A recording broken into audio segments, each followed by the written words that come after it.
Hey everybody, welcome back.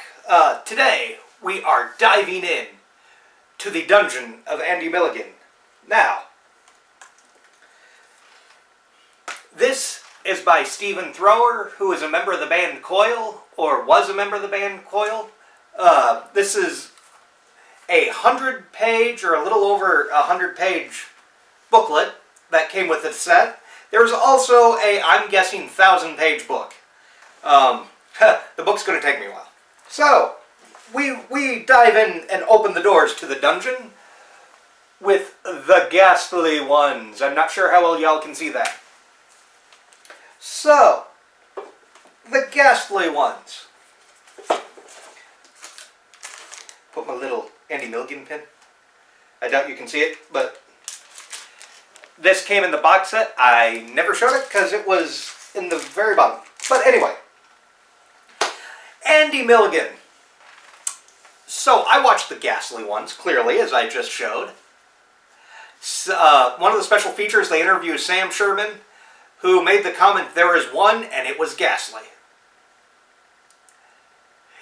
So I read, I can't remember if it was a review on a website or in the book, or this booklet, that the Ghastly Ones is Herschel Gordon Lewis by way of community theater. And they are absolutely right. The movie, if you can call it a movie, is an hour and 11 minutes. It is a period piece. I don't think they ever say what year they're in, but everybody's wearing like clothes that looks like they were bought from like London, and they're fighting over a house. And the reason to watch this movie, oh, there is a twist, but the reason to watch this movie and to not turn it off, the ineptness knows no bounds. You heard me correctly, the ineptness knows no bounds. The first scene, there is a man and a woman, and they want to sit down for a picnic or sit down to relax, something like that.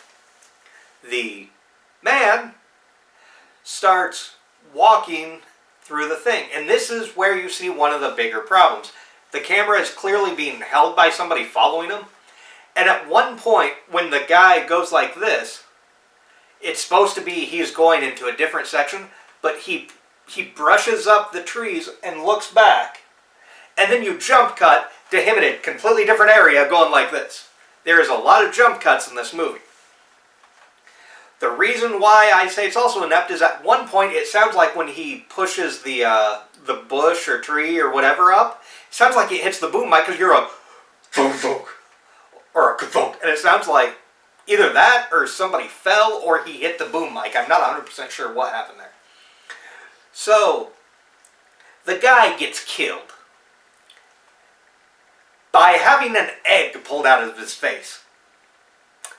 I think it's supposed to be an eye, but I'm also pretty sure it's an egg. It is the funniest and worst thing I have ever seen. This is not a good movie. There is a twist in it, but the reason you need to watch this is because just when you think, I don't think this can get any worse, oh, it somehow does. The ending, which is supposed to be shot in a stairwell, it honestly looks like they're in a bathroom that they just wallpapered a square of and are shooting right here, and there's clearly a railing that was just like nailed in place or glued in place or velcroed or something. And I thought for sure when somebody hit the wall, I thought for sure that thing would just keel over. So yeah, the ineptness knows no bounds with this movie. Special features, there are 3 commentaries, one with Fred Olen Ray, one with, I can't think of the name, I want to say Hal Borsky. So there's one with Hal Borsky and Frank Henenlotter, one with Fred Olen Ray, and one with Cinephire's Keith Crocker. I don't know anything about Keith Crocker. The Henenlotter one should be fun. I always enjoy Henenlotter's commentaries. And I also enjoy Fred Olen Ray. Fred Olen Ray's is a partial commentary for those wondering.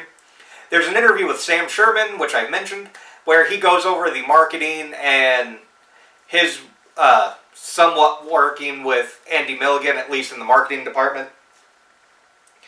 So there's the two things I didn't get to see were Talks of the Trade with Natalie Rogers.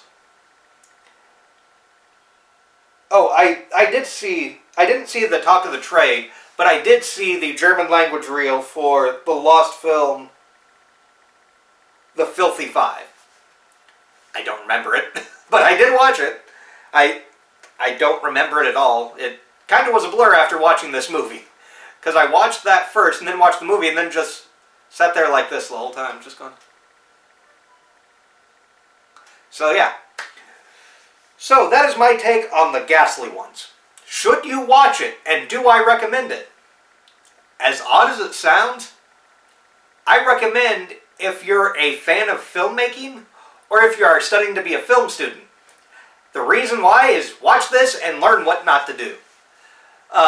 Yeah, there's lots of issues. While I'm thinking of it, the picture does have grain in it, so every once in a while you'll see like the lines on there, but that's because it was baked into whatever they used to transfer.